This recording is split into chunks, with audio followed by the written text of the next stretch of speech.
2024 में हम लोग हैं। आज बहन और भाइयों, पहचान का संकट नहीं बल्कि पूरी दुनिया सम्मान की दृष्टि से भारत को देखती है। मोदी जी दुनिया के अंदर जहां कहीं भी जाते हैं, पूरी दुनिया पलक पावड़े बिछा करके पूरा देश उनके स्वागत के लिए उमड़ता हुआ दिखाई देता है। ये सम्मान 140 करोड़ भारतीयों का सम्मान होता है। आज दुनिया के अंदर भारत के पासपोर्ट का सम्मान बढ़ा है। हर व्यक्ति, लोगों से कोई विदेशी पूछता है आप कहां से आए हैं?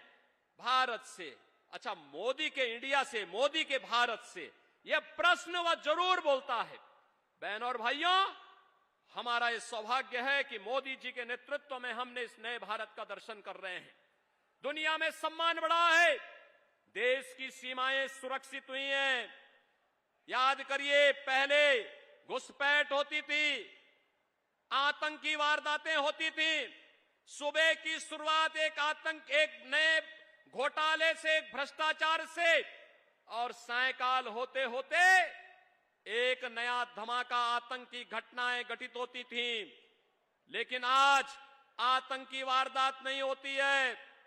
आज तो बहन और भाइयों, कहीं जोर से पटाखा फट जाए तो पाकिस्तान पहले सफाई देते हुए बनता है, कहता साहब मेरा हाथ नहीं है, क्योंकि इसे मालूम है ये नया भारत है, छेड़ता नहीं है।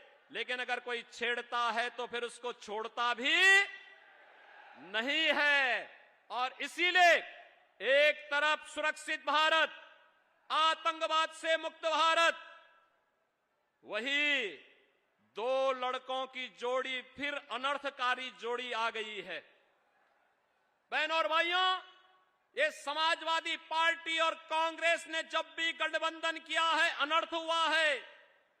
याद करिए, जब प्रदेश में समाजवादी पार्टी की सरकार थी और केंद्र में कांग्रेस की सरकार थी, तभी अयोध्या में राम जन्मभूमि पर आतंकी हमला हुआ था, काशी में संकट मोचन मंदिर पर हमला हुआ था, और तभी लखनऊ, वाराणसी और अयोध्या की कचहरियों पर भी हमला हुआ था। और जब समाजवादी पार्टी की सरकार फिर से प्रदेश में बनी थी और केंद्र में कांग्रेस की सरकार थी, तो समाजवादी पार्टी ने जो राम भक्तों पर गोली चलाती है, यह सरकार उस समय मुकदमों, आतंकवादियों के मुकदमों को भी वापस लेती है। लेकिन आज मोदी जी के नेतृत्व में भारत आतंकवाद और नक्सलवाद से मुक्त हुआ, और विकास की योजनाओं की तो कहने ही क्या है। आज हाईवे 4 लेन, 6 लेन, 12 लेन के हाईवे बन रहे हैं। गाजीपुर से पहले लखनऊ जाने के लिए हम लोगों को 8 घंटे लगते थे। आज बहनों और भाइयों, गाजीपुर से 3.5 घंटे में आप लखनऊ की दूरी पूर्वांचल एक्सप्रेसवे के माध्यम से पूरी कर सकते हैं। विकास का यह कार्य, रेलवे के नए नए मॉडल, वंदे भारत, अमृत भारत और नमो भारत के रूप में, अब मीटर गेज की स्पीड से नहीं, अब छुक छुक की स्पीड से नहीं, अब बुलेट की स्पीड से बढ़ते हुए भारत की नई कहानी को कह रहा है।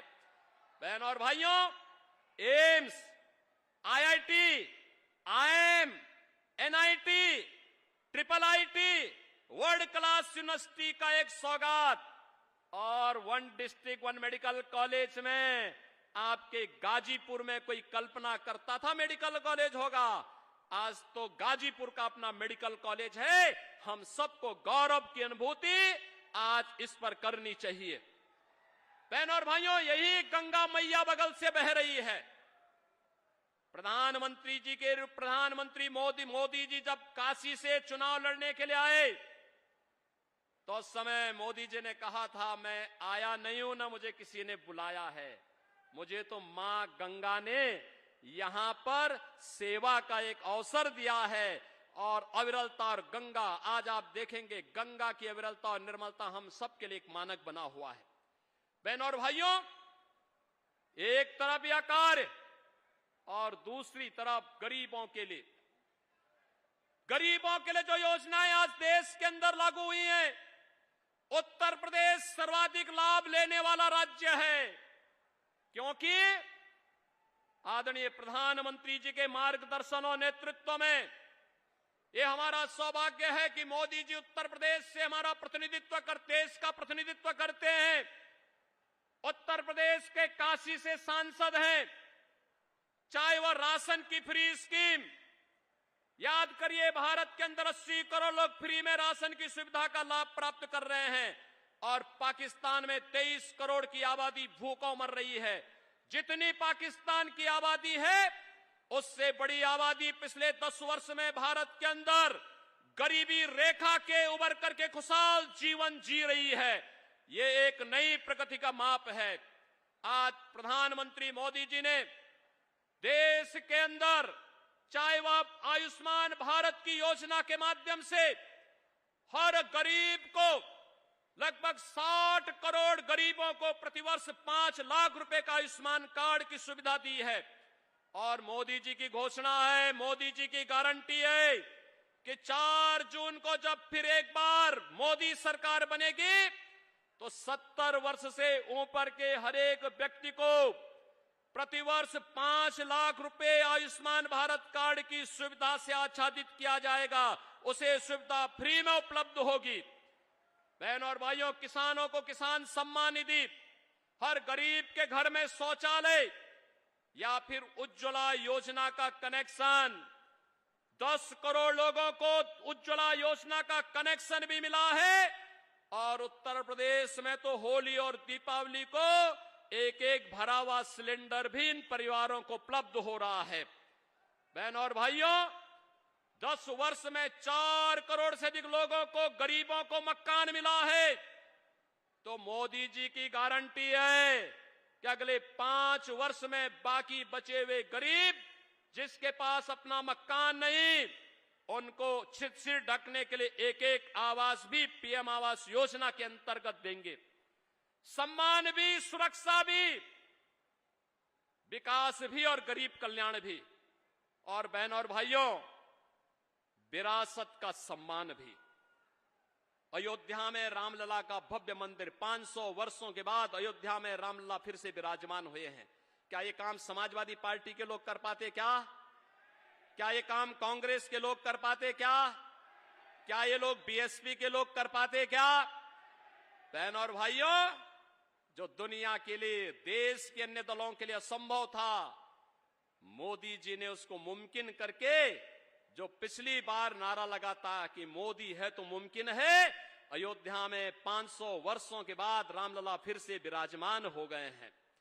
बहनों और भाइयों, एक तरफ विरासत और विकास की यात्रा, आत्मनिर्भर और विकसित भारत के लिए फिर एक बार 400 पार के लक्ष्य के साथ समर्थन मांगने के लिए मोदी जी आपके पास आए हैं। और दूसरी तरफ समाजवादी पार्टी और कांग्रेस का गठबंधन देश के अंदर आपस में लड़ाओ, बांटो और राज करो के सिद्धांत के साथ चल रहा है। पहले देश को बांटा, फिर क्षेत्र और भाषा के आधार पर विभाजन किया और अब जाति जाति में लड़ाने का कार्य करने के लिए लोग फिर से आए हैं। बहनों और भाइयों, मैं आपसे कहना चाहूंगा, इनकी घोषणा पत्र में जो बातें कही गई हैं और इनके सहयोगी दल जो बातें देश के अंदर कर रहे हैं, पश्चिमी बंगाल में संतों के खिलाफ रामकृष्ण मिशन, स्वामी विवेकानंद ने जिस मिशन की स्थापना अपने पूज्य गुरुदेव परमाध्यात्मिक संत परमहंस रामकृष्ण परमहंस जी के नाम पर किया था, आज उन्हें वहां की कांग्रेस गठबंधन का एक सहयोगी उन संतों को धमकी दे रहे हैं। भारत सेवाश्रम संघ के संतों को धमकी दे रहे हैं। ऐसे लगता है जैसे रावण राज हो गया हो, फिर से ये धमकी देंगे, संतों को जीना हराम कर देंगे। इस प्रकार की स्थिति पैदा करने का प्रयास हो रहा है। ये लोग अपने घोषणा पत्र में जिस प्रकार की बातें कर रहे हैं, अनुसूचित जाति, जनजाति और पिछड़ी जाति के आरक्षण को हड़पना चाहते हैं, लोगों के हकों पर भारत के विभाजन को फिर से तैयार करना चाहते हैं, पर्सनल लॉ लागू करके बेटी को स्कूल जाने से वंचित करना चाहते हैं, महिलाओं को बाजार जाने से रोकना चाहते हैं। उनको फिर से बुर्का पहनने के लिए मजबूर करना चाहते हैं। क्या भारत बाबा साहब भीमराव अंबेडकर के संविधान से चलेगा या किसी सरिया कानून से चलेगा? बहनों और भाइयों, प्रधानमंत्री मोदी जी की गारंटी है, भारत बाबा साहब भीमराव अंबेडकर के बनाए हुए संविधान से ही चलेगा। भारत में कोई सरिया कानून लागू नहीं होगा, पर्सनल कानून लागू नहीं होगा।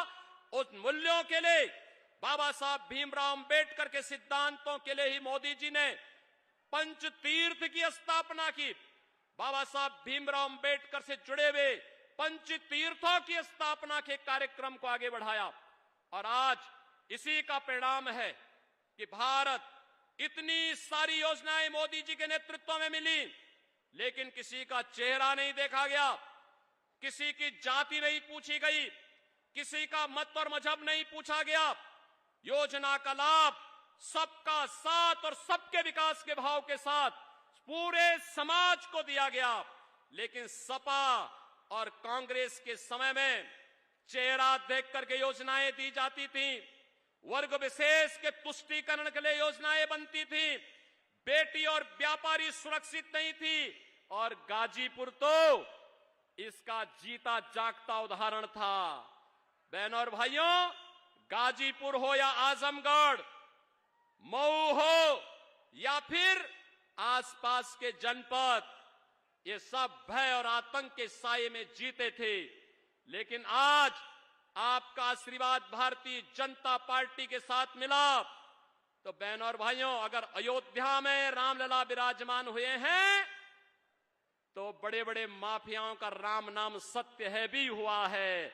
और इसीलिए हम लोग आए हैं आपसे कहने के लिए, बेटी और व्यापारी की सुरक्षा हो या फिर समाज को एक संतुलित विकास के मार्ग पर आगे बढ़ा करके आत्मनिर्भर और विकसित भारत की इस परिकल्पना को साकार करने के लिए पूरे देश का जो नारा है, पूरे देश का जो स्वर है, वह